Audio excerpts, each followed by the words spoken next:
Hello, amazing beings. Good to see you guys. Yay! No, it's always so fun to see each and every one of you. Thank you for being part of this week after week. And it just warms my heart so much to be able to share these incredible transmissions known as Ascension with A Course in Miracles. Um, I've just been feeling so much intensity in the last uh I'm going to say the last few days. It's really amping up, and I just know it in my heart of hearts that we are moving towards an amazing new world. It's what's awaiting those who have been desiring that, because the power of desire for something that is for the greater good of all, desire for that which is our birthright, which is the acceptance of who we are as God created us. When we align with that, we want what God created for us. In that desire, we're co-creating that. We are making that a manifestation. It is coming. It is being created. It's actually here because it is not a place, it is a state of mind. It is not something that we're going to pack our bags and go to. It is something that we experience when we unpack our bags, the bags of the ego, when we drop the density. Hey, ladies, thank you all so much for joining. But it is so amazing when I go into my space of meditation and I just feel into what humanity as a collective is going to be experiencing. It is I mean, it leaves me in tears. It's so beautiful. Can you imagine a world where everybody is acknowledged for the truth of who they are, that everybody is seen first and foremost for the Christ itself that they actually are, where we look at every single person in their innocence, where we come from our innocence, where we really don't know who they are because we're meeting them in a state of wonder every single time, even if it's somebody that you live with, if it's your child that you see every day, or your spouse that you see every day, or the same cashier at the grocery store that you see, every time you go grocery shopping. When we see each other not knowing what we're thinking, what political party we're in, what, you know, uh, gender we are, but when we see each other for the genuine light that we each carry, that we are expressing ourselves as this beautiful being that is here simply to extend the kingdom of God. That is the world that we're going to. And in that world, not and again, not that we're going to, that we're co-creating. In that world, everybody is valued as an equal. That means there are no haves and have-nots. You know that you are a brother and sister with every being on the planet. We are attuned to each other's needs. We know when somebody is experiencing their full expression as a soul, or when they're calling for love. Maybe they bumped their toe, or broke their leg, or something happened. Maybe they're in the middle of switching jobs, and they need something in the interim while maybe they don't have an income. We are going to feel each other because we are each other. The world that is being created is a world where we literally are going to have everything that we need at our fingertips, because it is going to be an expectation coming from a sense of not only humbleness, a humbleness that we must get to in the 3D world, because that humbleness moves us into this fifth dimension of consciousness. It's a way of thinking. And I always make it sound like you're going from here to here, but you're going from here to here. That's the shift in dimension. We're moving out of our heads that are programmed with information that categorizes people, that activates fears, that activates the need for hierarchy, the need for separation, the need for I'm better than you, the victims and the bullies. That's all mental. Now, where we're moving to is we're dropping into the heart. The longest distance you're ever going to travel is moving from your head to your heart. Because to move to your heart, you have to be willing to feel something that we don't do when we're in our head. As a matter of fact, when we're in our head, we avoid all feelings at all cost. We numb our feelings with drugs and sex and rock and roll and money and chasing things. The pills, the pharmaceutical world is happy to sell us all kinds of pills so that we can numb our feelings. And the reason we are uncomfortable feeling is because when we were little, we were trained by adults who were not in touch with their feelings. Most of us, I know the stories of just about every one of you on this call that is here live, and I'm sure it's the same for probably 90% of the population, if not a higher number than that, is that we grew up with an alcoholic parent. And if not an alcoholic parent, somebody who did something to numb themselves. Maybe they had affairs. Maybe they just stayed at work all the time. Maybe it was all about making money. Maybe they had a hobby. Maybe they were into cars and they were with cars all weekend long so that they wouldn't be at home dealing with emotional children.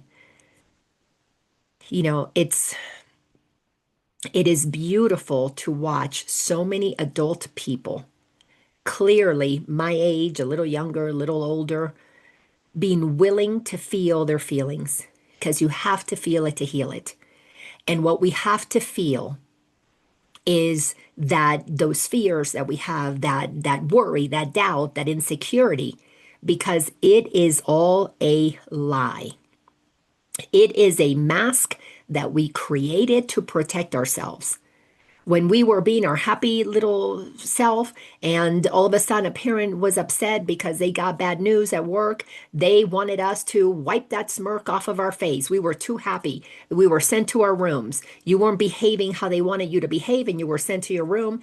And in your room, what did you do?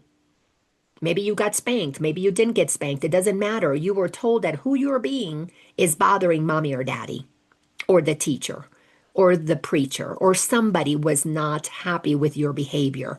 And you took, you're not happy with my behavior as in I need to change who I am so that you can be happy.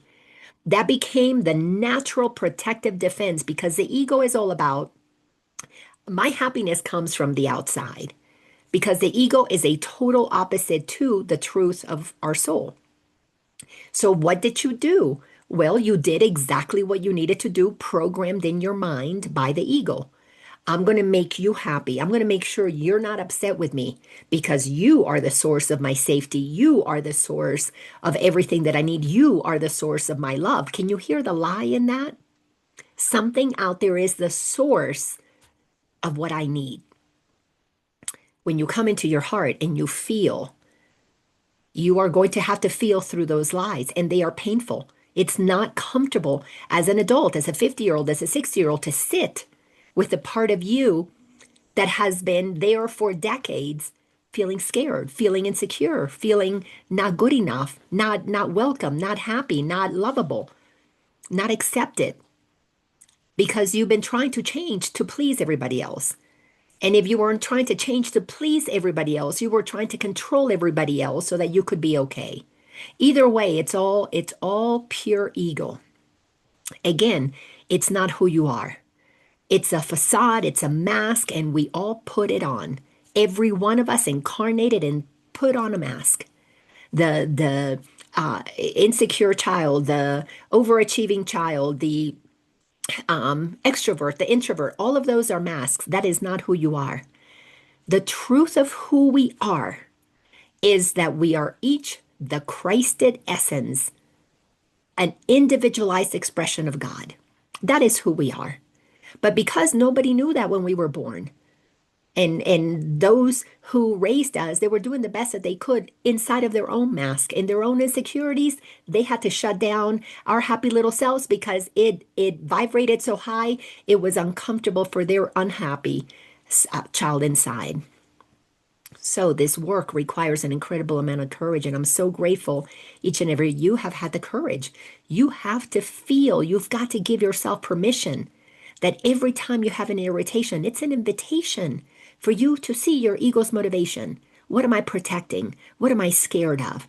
What is it that I need to control? What is it that I need to get away from? What is it that I need to perform to be able to change, to be approved of, to be liked? Why did somebody leave me out of the party? All these insecurities, those irritations are invitations, and that's what the course does. It teaches us how to understand the ego's motivation. That's one part of it. The ego's motivation is to put on a mask and do whatever you can to never feel your pain, but rather get something out there to change so that it doesn't activate your pain, or at least minimize it as much as possible. If you have a lot of pain, you're going to be drugging or drinking or sexing or something. That's why, to me, those who become addicts are the most sensitive of souls who came in here on a mission to bring the light of God. And at a very young age, you got shut down. And that shutdown creates this incredible gap within you. Who you are goes way back, and who you become goes way out here. And that distance is filled with so much pain that you have to numb it. We have to numb it. And everybody has their numbing agent of choice. It doesn't matter what it is. People pleasing. It's not just drugs, sex, and rock and roll. People pleasing, overachieving, volunteering for things, making your calendar so that you're always exhausted because you're constantly doing something to try and get somebody to see how amazing you are. Because you know you're amazing, but you don't remember that. So you attempt to get it from the outside. But you know what is also amazing? That irritation is an invitation to see your soul's motivation. That's part 2 of the course, or the other part of the other side of the course. 1, it teaches us our ego's motivation. Separation, that's where it starts. Separation, I'm separate from God, therefore I'm separate from everybody else. Uses the eyes to look around and say, oh yeah, here I am, little baby, and there's mommy, daddy, somebody else bigger than me. There's my uncle that's going to rape me. There's my, brother that's going to hit me. There's my sister that's going to take my boyfriend from me. Whatever it is, there's somebody else out there that is attempting to hurt me.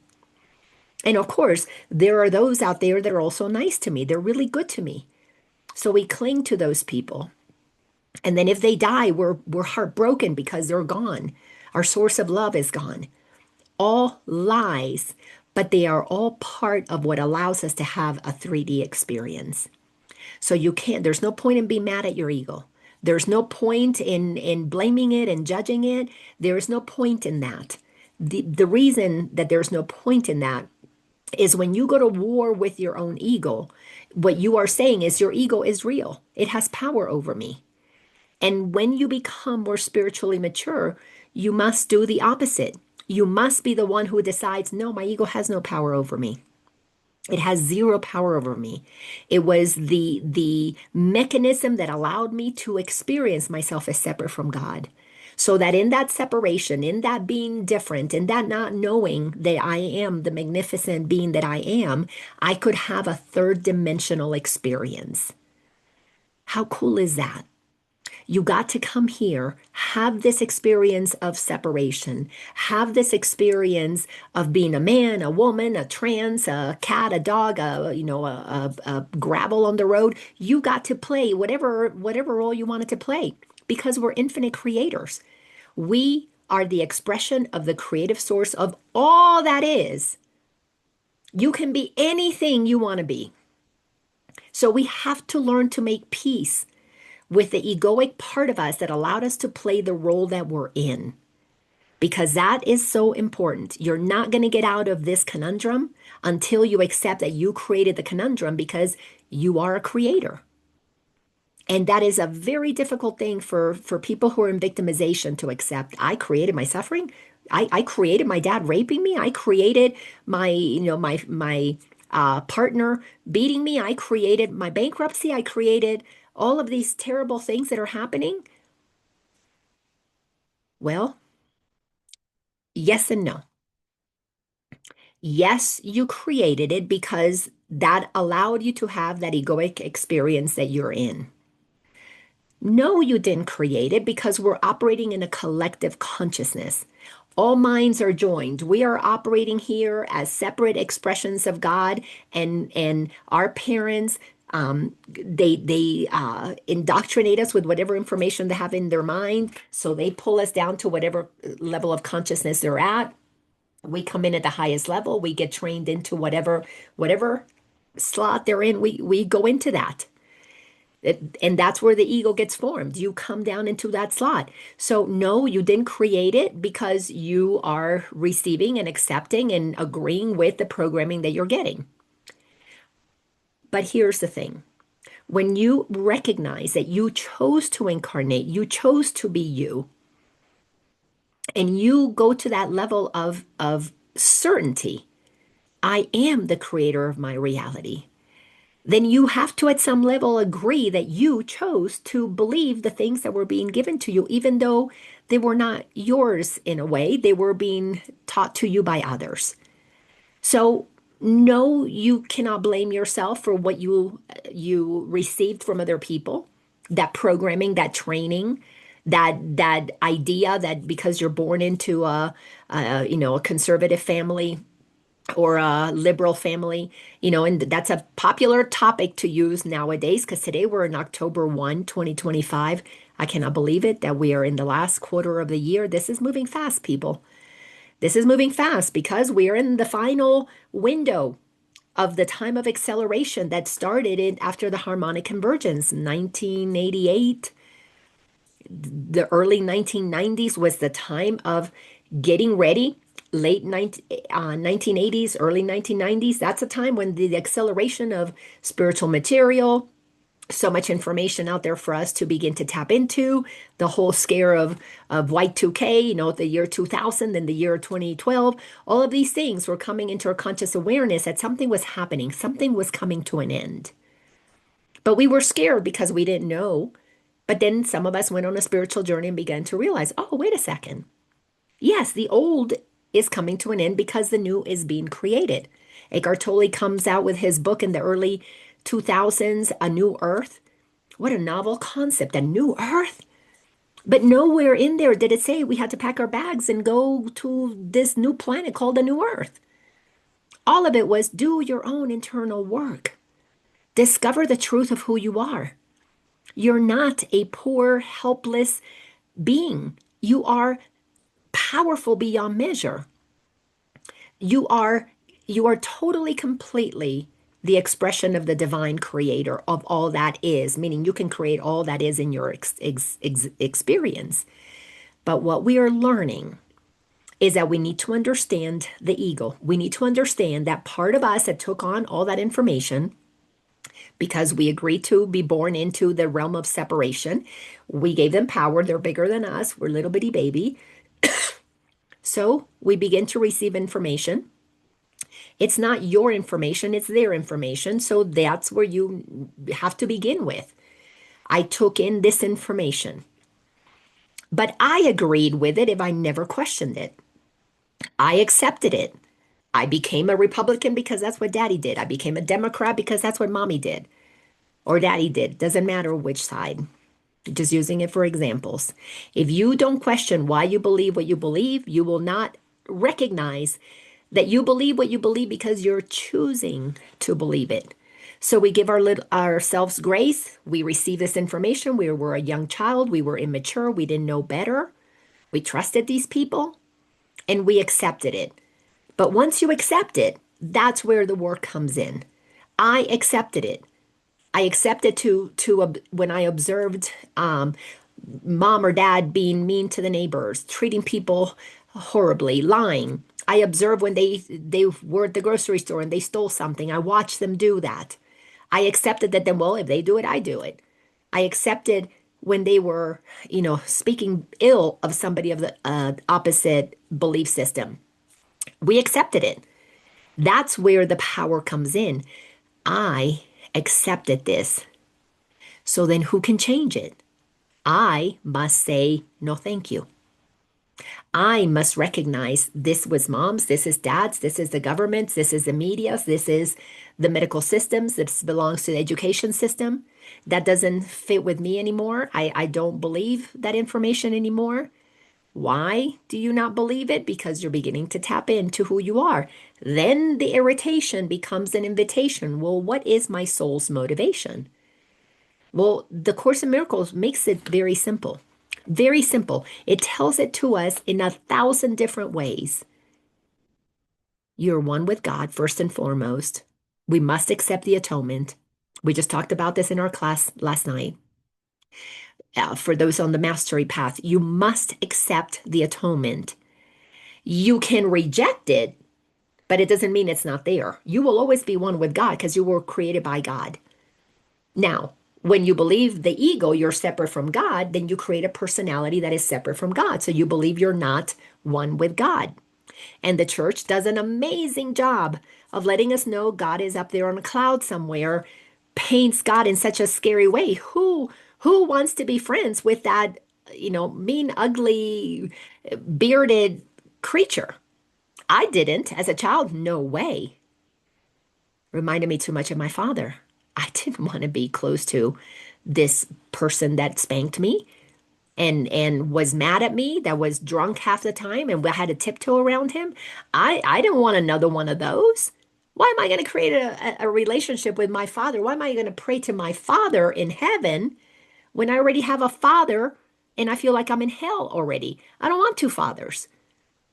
Your mind makes decisions because you're the creator of your reality, and your decisions are to begin to accept this information, but something inside of you is letting you know that makes no sense, that the creator would be mean, would hurt you. Something inside of you is communicating with you because it resonates at a very high frequency. So then you go on your journey and you do the best that you can with what you've got, and you try to become successful, and you try to become, somebody who is going to be wealthy, somebody who can provide for your family, and you try to rise to the top of your corporate ladder. You're trying to become something.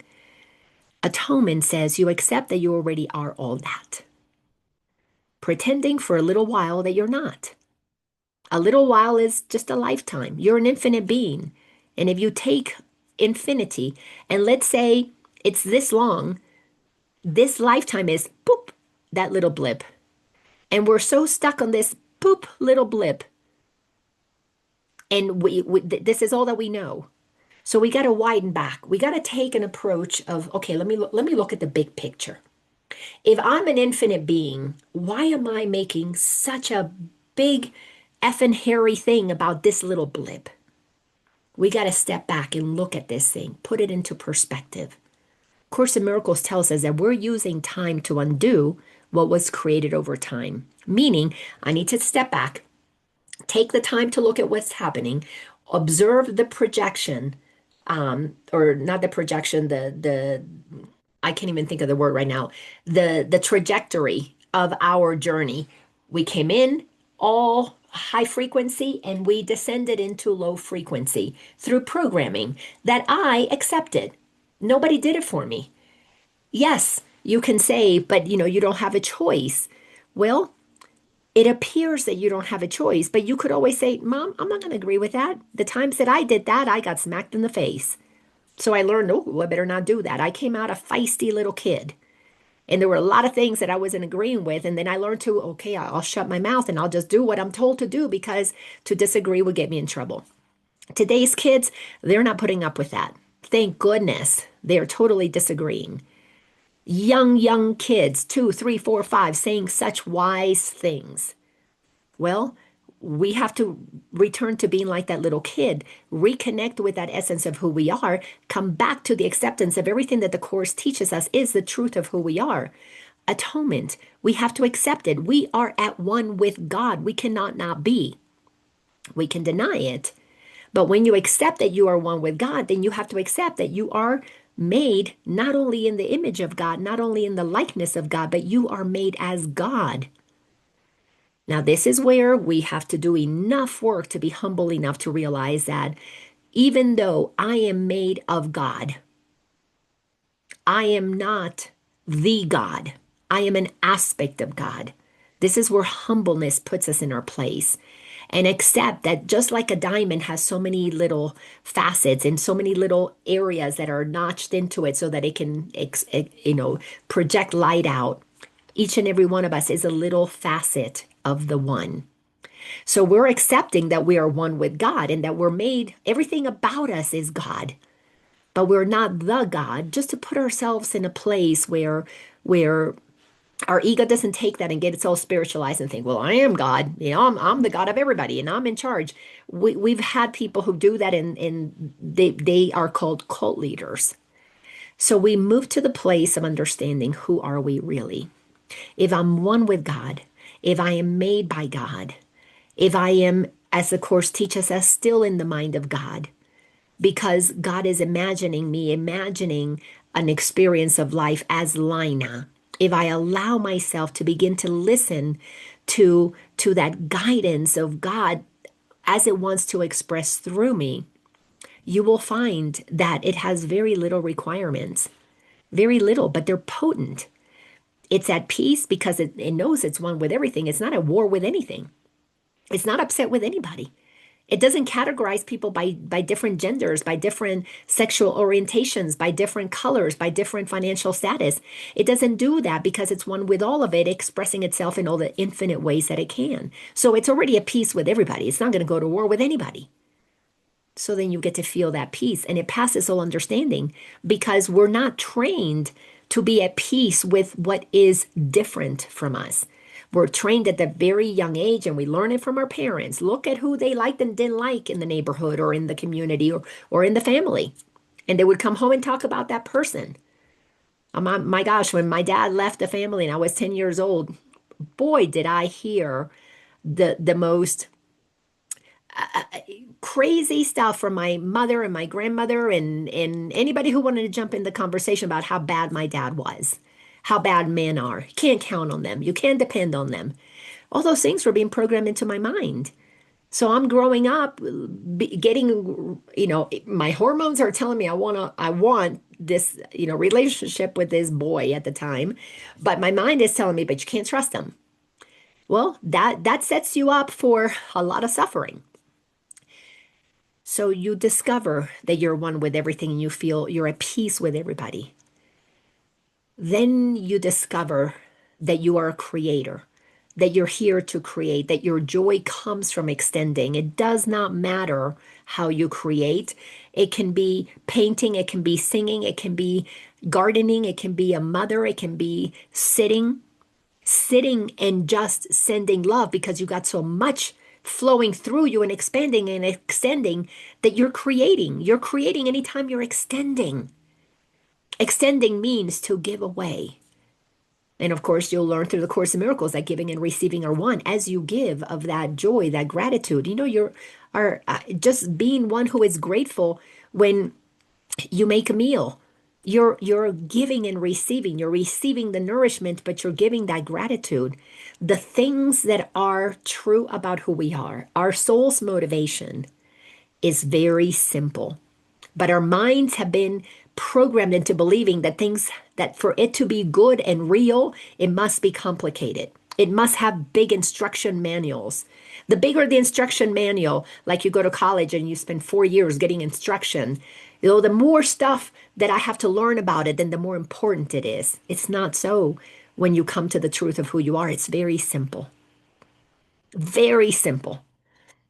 And one of the most uh, stated lines throughout my entire journey is that when you discover the truth, getting to the truth, it really is simple, but it's not easy because you're constantly needing to override the need to be right. The righteousness of the ego. But yes, I was hurt. I'm going to hold on to that victim story. But I was wounded. I am going to hold on to that victim story. But I don't have, the credentials. I don't have the degrees. I'm going to hold on to what I don't have. The need to be righteous. That's how you see the ego. But you know what's so exciting? I'm having these conversations more and more with the people that I get to coach individually. is that they're discovering, I'm tired of being right. I'm tired of arguing with people to try to be right because now that I'm observing what I'm right about, I don't want that. But how do I get past that? Well, that's where humbleness comes in. And humbleness states, I don't need to be right. As a matter of fact, I don't want to be right. So what happens when you let yourself be wrong? You're going to have to feel the feels when you were little and you got in trouble and because you didn't pass the grade or you failed a test or whatever or the way you put the puzzle together was wrong and you got sent to your room or you got in trouble because you did it wrong. That's pure ego. Ego is it's right or it's wrong. It doesn't leave room for curiosity. The ego is not about being curious. It's about being one or the other. And then when you're one, then everybody else is wrong. Then you get to be the bully. I'm right and you're wrong. And if you're wrong, well, everybody else is right. I'm not good enough. You get to be the victim. Either way, those are the two sides of the same egoic coin. Victim, bully, right, wrong. So we have to observe that game. But to observe that game, you have to be courageous and let yourself feel what scares you about being wrong. And it's going to take you back to when you were 3 years old and you were wrong and you got a spanking. So it's scary. It's scary being wrong because you feel like you're going to get a physical punishment. Or then I heard this story so many times. I've been doing this work for 20 years as a teacher, as a coach. I have heard lots of stories, thousands of stories. And inevitably, one of the most popular stories is when I was in third grade. And I'll never forget this sweet, sweet person that came to one of my courses. And I'm not going to say his name here because he's probably hearing this and I wouldn't want to embarrass anybody. But this sweet, beautiful man, he was, I think, 26, 27 at the time that he came to the class. And we spent time feeling into where was this fear that he was experiencing about expressing himself. And I asked him to go to the front of the course room.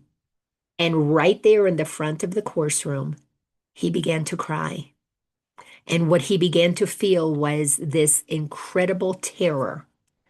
And right there, he said to me, when I was in third grade, the teacher asked me to go to the front of the class and answer whatever question, and I did not know the answer.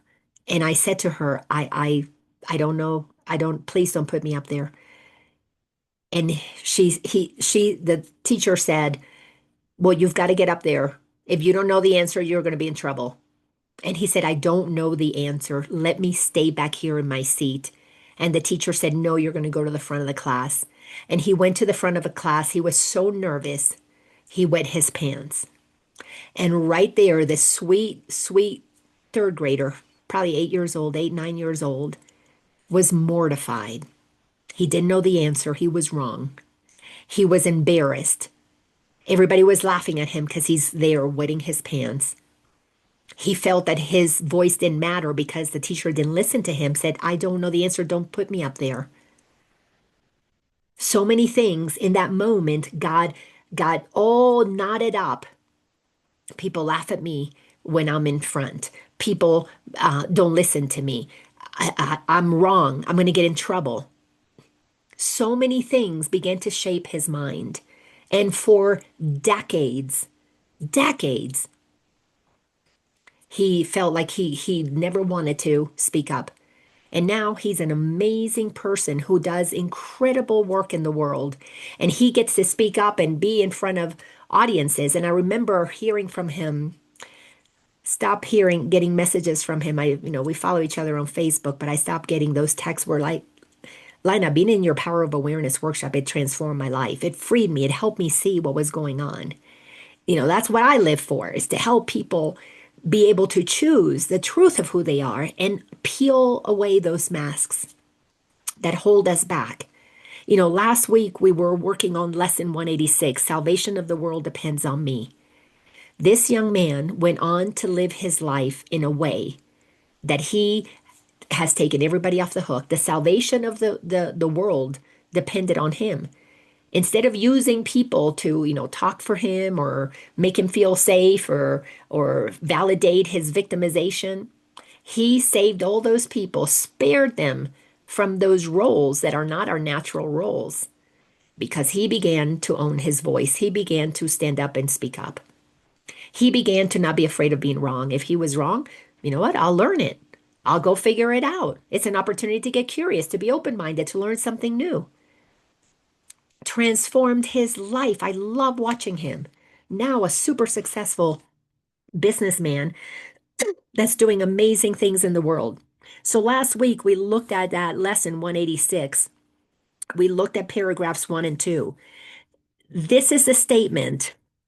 This is sentence number 1 in paragraph 1. Here is a statement that will one day take all arrogance away from every mind. Here is the thought of true humility. We need to accept that the salvation of the world depends on me, not as a heavy burden. Oh my God, I got to go save the world. You don't have to go save the world. The salvation of the world depends on you doing your inner work, you finding your soul's motivation and live from that. Because when you know that you're one with everybody else, you will never hurt anybody. You will not steal from anybody. You will not lie. You will not cheat. You will not murder. You won't do any of those things. It's impossible to do that, as a matter of fact. The only way that those things can be done is when you're listening to the voice of the ego. And when you're doing the bidding of the ego, whatever you do is going to be hurting the world because you're not showing up as your best self. You're stealing, you're cheating, you're lying. You think that's okay. Look at the government. Look at these people in positions of power in corporations who launder money, who participate in things that are absolutely atrocious, that are okay making these massive salaries when people are starving, when people that work for them in the lowest positions can barely make ends meet. We got to get really clear that we are moving towards the co-creation of a world where we care about each other. First and foremost, the ego's world cares about two things, money and power, because we're conditioned that the more money we have, the more power we have. And the more power we have, the more money we can get. That's why people become career politicians. Oh, I've got power, I can make more money. And look at their accounts. And everybody's talking about Nancy Pelosi. I mean, how does anybody who goes in and it's not just her from her political party, all parties, because the ego is selfish. It's all about service to self. Our soul is all about service to the greater good. As a matter of fact, when you understand the characteristics of a teacher of God, which, by the way, Thursday night, tomorrow night, we will have the next class in that series. And if you want to join us, it's perfectly okay. It's free. You just have to join the Awareness Academy so you can have access to the Zoom link. And you can catch all the previous episodes, but we're breaking down all of those 10 characteristics in that section, the Manual for Teachers. Because you have to understand how you're going to know that you are in that state of alignment with the truth of who you are. You will live in those characteristics. It will be a done deal.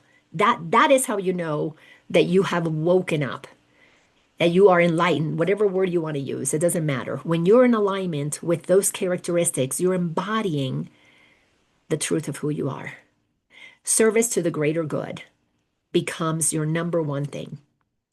And it's because you will not be able to harm anybody. You will not be able to deliberately vote for anybody that's going to deliberately harm people. You're not going to participate in things. You're not going to laugh at somebody getting shot. You're not going to have fun when somebody gets hurt. You're not going to have fun when somebody gets fired. It's not going to be possible. Those are all emotions and expressions of an immature egoic self.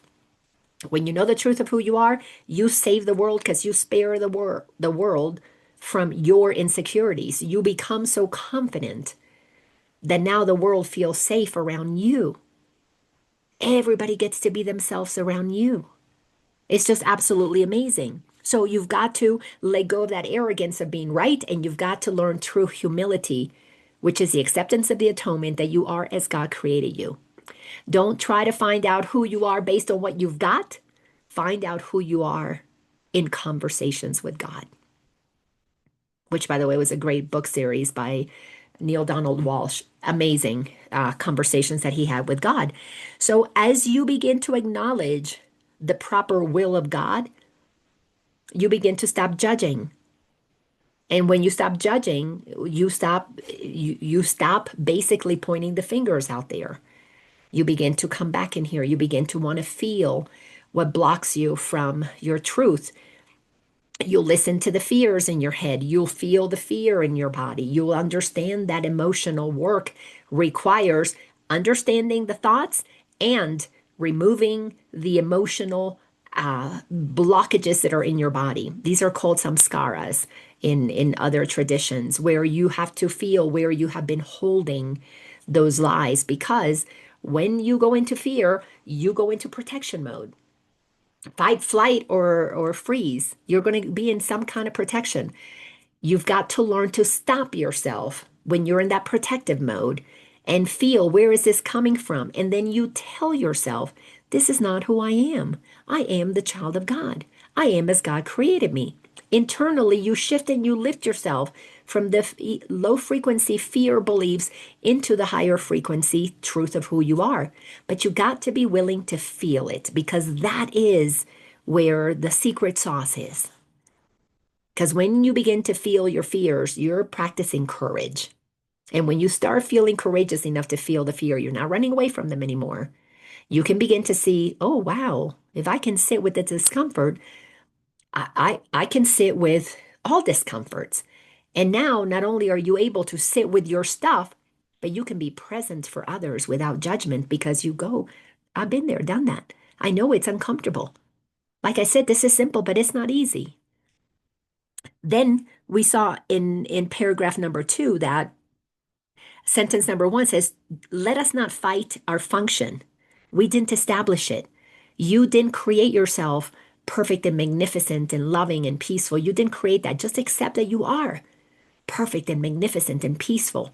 So then the work is, as it says in sentence number 5, all that we are asked to do is to accept our part in genuine humility and not deny with self-deceiving arrogance that we are worthy. You are worthy, brother, sister, of feeling peace, of feeling loved, of feeling safe. You're worthy of that.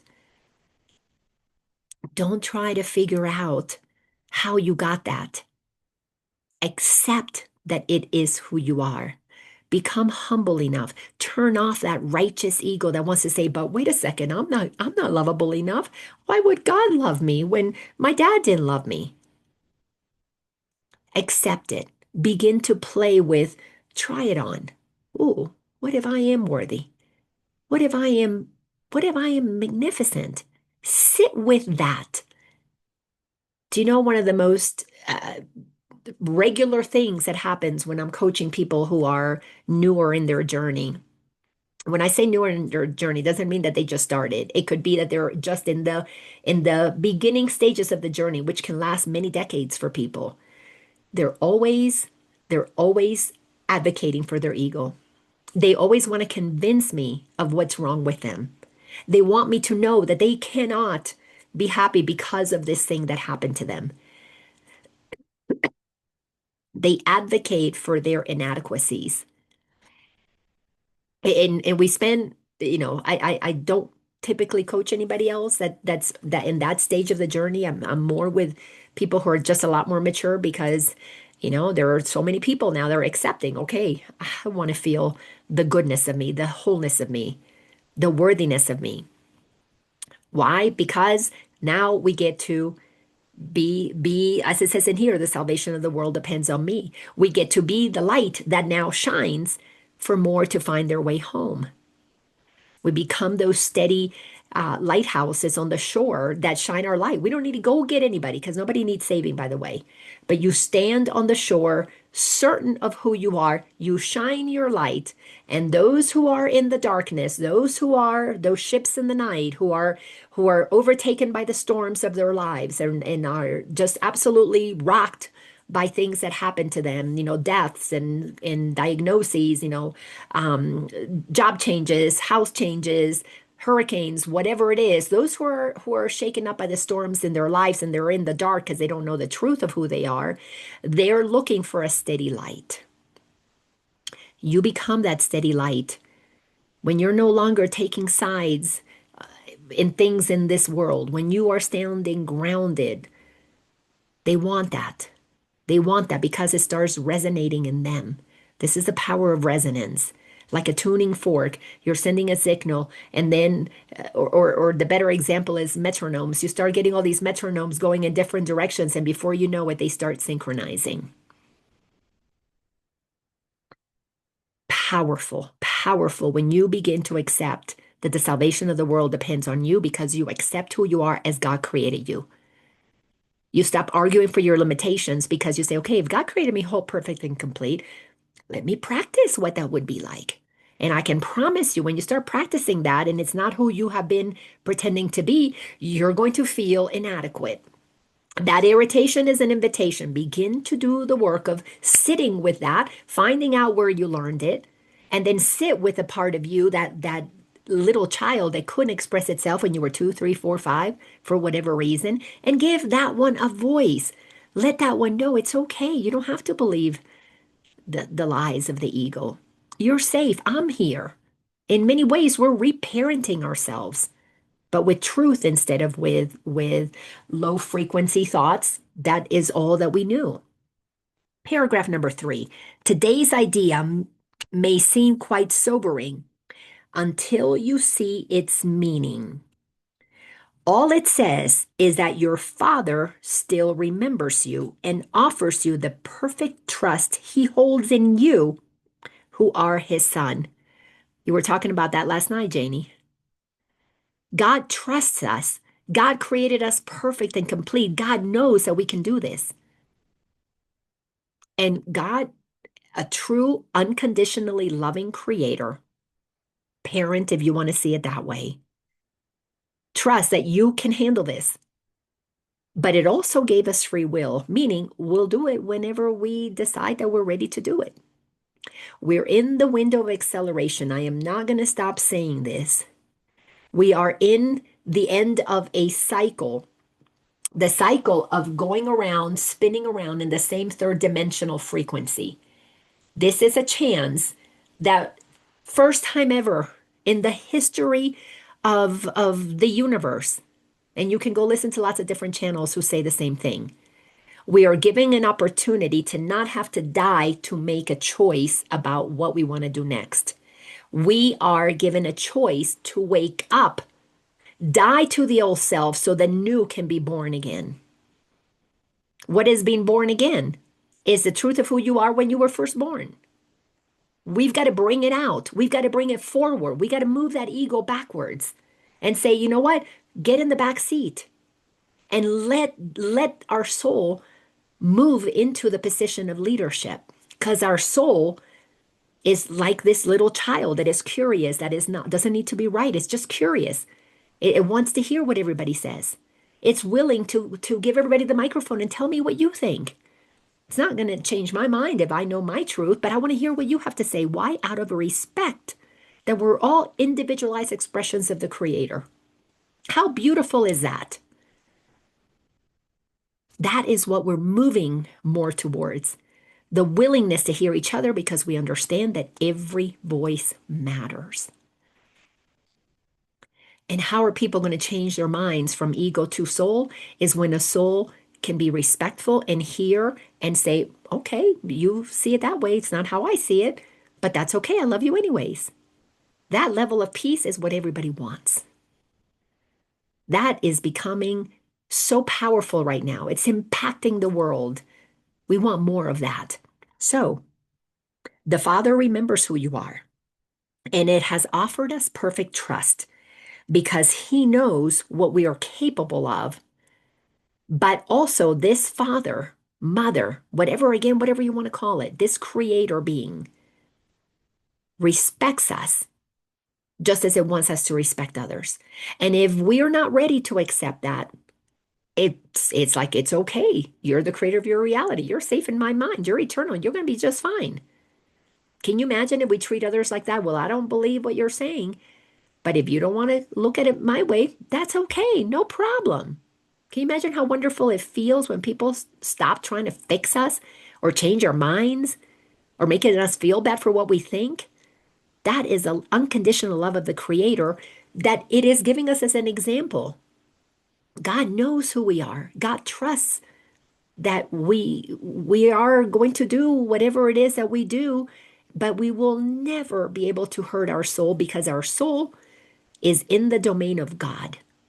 It is eternal, it is perfect, it is whole, it is complete, it is lovable, it is caring, it is compassionate, it is honest. That cannot be altered. But we can deny using it, we can deny tapping into it. You can put it in the background and don't touch it. Like maybe you don't touch your good silverware. It's there, you don't have to use it. There's not a silverware police that's going to come and say, hey, you're using the crappy, cheap stuff. God doesn't care. And when I say doesn't care, doesn't judge really is a better word, that you're not utilizing the truth of who you are, that you're just pretending to play hide and seek and put on a costume and you're just having fun in the costume. That's what the 3D world is for. The acceleration that is happening right now is for anybody who wants to exit the 3D world. You can do it while you're in it, and then from that place, you begin to co-create the new earth, because you begin to align, to attract, to vibrationally connect. Those metronomes are syncing up, and they're eventually going to be in tune with each other, connecting with each other. Those are the people who want transparency in government, honesty in government, less government. They want medicine that is organic, that is of God. They don't want stuff made up by somebody else, synthetically done. They don't want that. They're coming together. They want to educate their children with the truth of who they are from the get-go. They want to teach about God. They want to encourage every child to remember the truth of the magnificence of who they are. They want to listen to the children because they know that they don't know better than the children. We're there to guide, not to instill what they should know. We're there to guide so that what they know comes out in a safe and free way. That's what the Montessori programs have been all about. We're going to see more of that. That world is being created. It's here right now. Little pockets here and there. Because they were called weird before. Well, they were called weird by those who were living inside of the delusion of separation and judgment and haves and have-nots and my way is or the highway kind of mentality. But when you begin to not care about what other people think because you're listening to your own inner guidance and you begin to live from the truth of who you are, you're not judging those people who are judging you. You're just busy building what is best for you and for the greater good of all who want that. Amazing times. God trusts us, but do we trust ourselves? That's the work. Sentence 3, God does not ask that you be different in any way from what you are. Just be you. What could humility request but this, that you just be you? And what could arrogance deny but this? Oh, I'm a victim. I'm not good enough. That's arrogance. That's denying that you are amazing. Oh, I'm not capable because of what happened to me. I am just a victim. Or I am a bully and you're going to do it my way. All of that is arrogance because it denies the goodness, the kindness that is in us. Practice being kind and you're going to be tapping into your authentic vibration. Practice being compassionate. Practice not judging. Whew, that one was hard for me.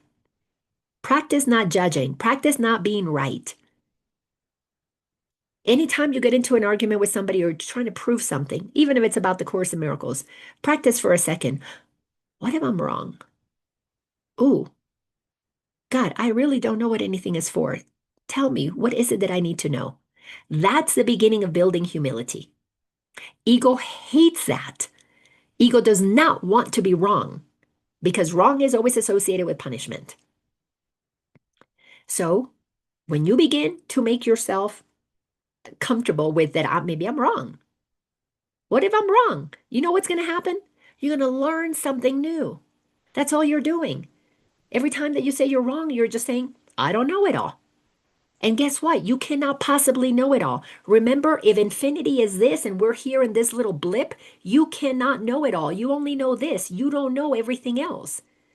So in truth, none of us can know it all, but every one of us has access to all knowing. But we have to become humble so we can hear it. The guidance, go here, don't go here. Talk to this one. No, don't talk to this one. Go to the beach this day. Nah, let's not go this day. There's guidance that wants to make our life fun and easy. But letting life be fun and easy requires that we become humble and realize, oh, maybe I don't know it all. And allow God to speak to us. The voice for God, the Holy Spirit, the soul, whatever you want to call it, intuition, whatever you want to call it, will guide you. But that's the voice we learned to suppress when we were little. Oh, I better protect myself. And you have that inner voice telling you, go say something. Oh, no, no, no, no, they'll be mad at me. So we learn to shut down intuition and to listen to the voice of the ego, always in fear, fight, or flight, or freeze, or fawn, or whatever terminology, always attempting to control circumstances instead of being allowed to flow with what is. I mean, this stuff is so amazing. We've had it so backwards. Sentence 6, powerful line. Today, we will not shrink from our assignment on the suspicious grounds that modesty is outraged. Oh my gosh, do not let yourself be modest. Oh, I can't. I can't be that magnificent. That fake modesty, that's pure ego. You are magnificent. You are perfect. I know it in you because I know it in me. I've accepted that about myself. But the thing, when you operate in humility, you don't go around telling everybody, oh, yeah, I am magnificent. You should bow to me.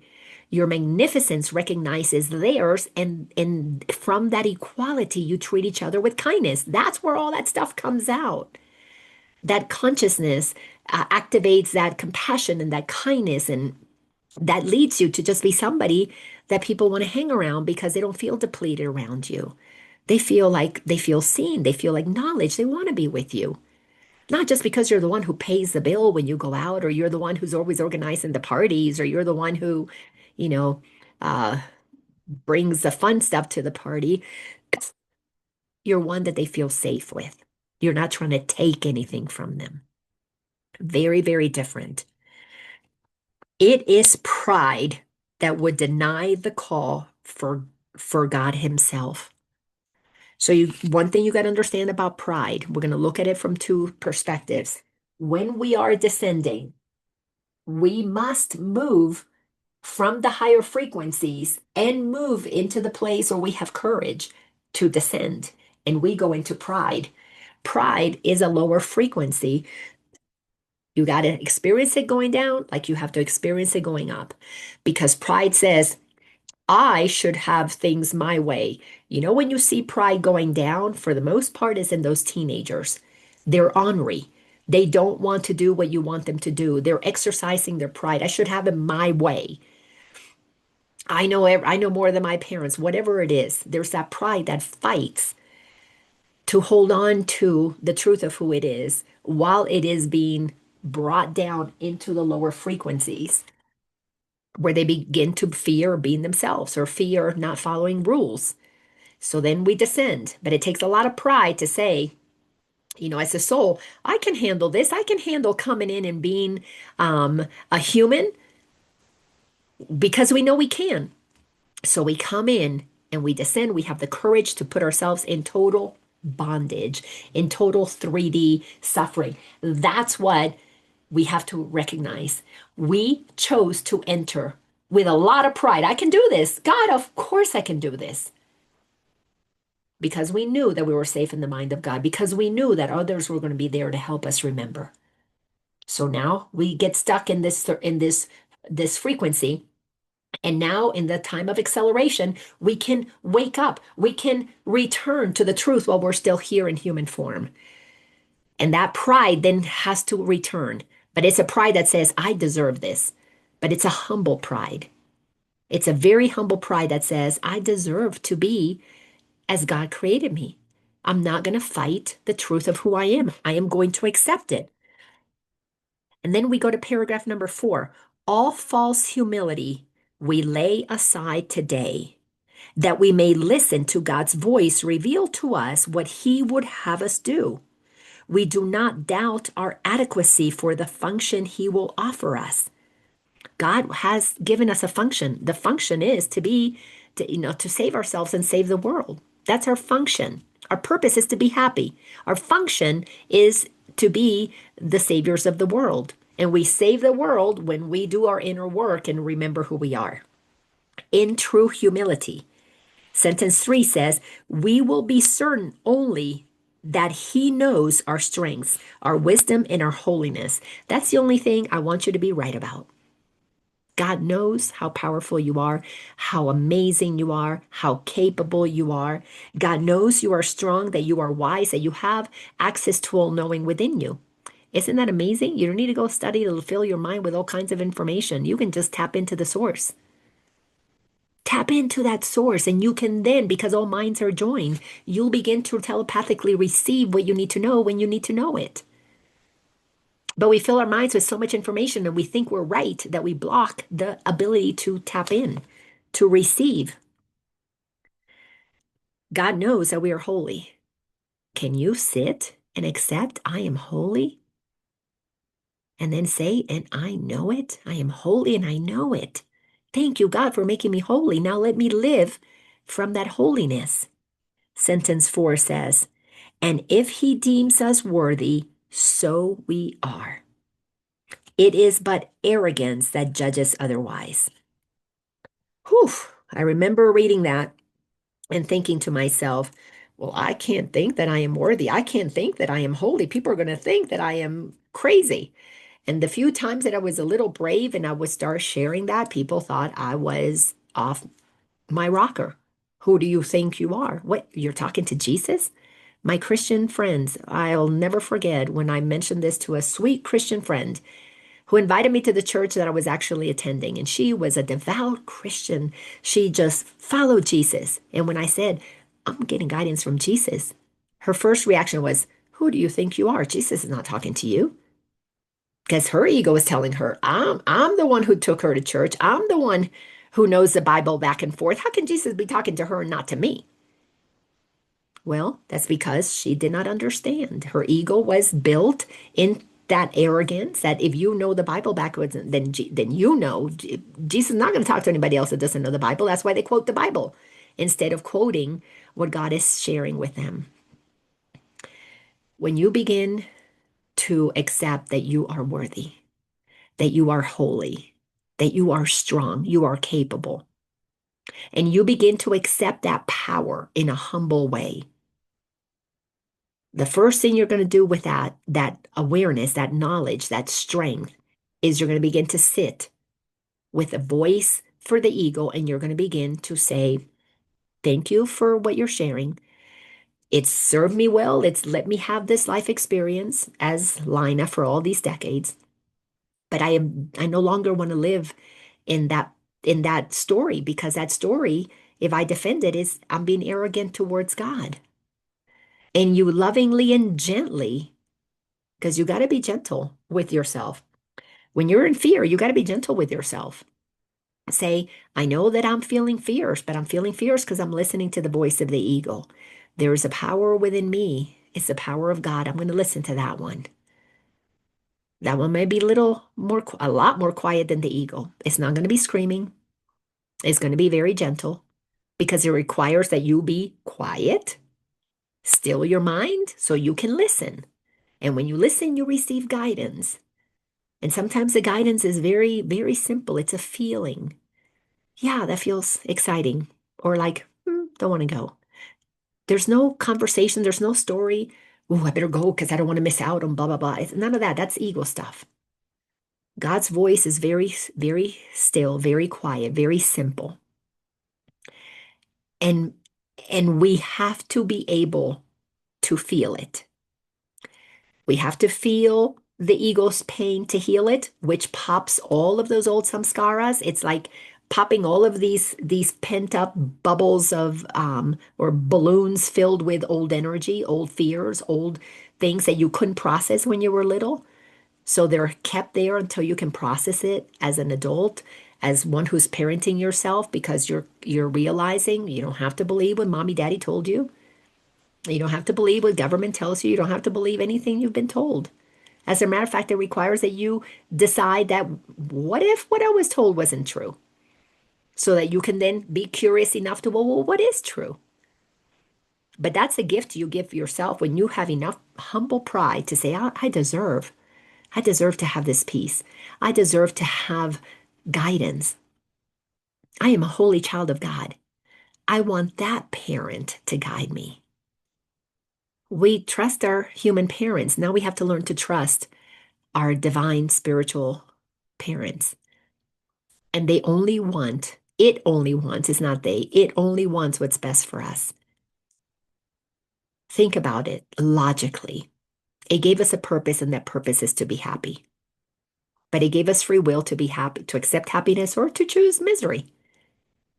So we have to learn about the power of free will by seeing what we are doing, what we're choosing, what we're saying. Every word that you have, every thought that you have, look at it from back here with awareness, with a desire to understand where did that come from? What is this doing? This is why the journey takes a while, but it's accelerating because there's so many of us who have chosen to do this work, to be humble enough to accept that we do deserve to have world peace. But world peace is only going to happen when I'm at peace. Why? Because the salvation of the world depends on me. I need to be at peace, and then I become the change I want to see in the world. Gandhi told us that. We all love that line, be the change you want to see in the world. I see lots of people quoting that line, but they're not being the change that they want to see in the world. We want peace as they're attacking their neighbors. We have to stop that insanity, that arrogant insanity. Thank you all so much for being here. Today's episode is 216, October 1, 2025. If you want to watch the previous 215 episodes, they're on my YouTube channel, Laina Orlando. And if you want to study with us and go deeper into these teachings, join us in the Awareness Academy. Thank you all so much for being here. I love you all, and I'll see you all next week. Does anybody have anything you want to share before we turn off? If not, I'll see you in the Academy. All right, everybody, have a wonderful Wednesday. Love you all.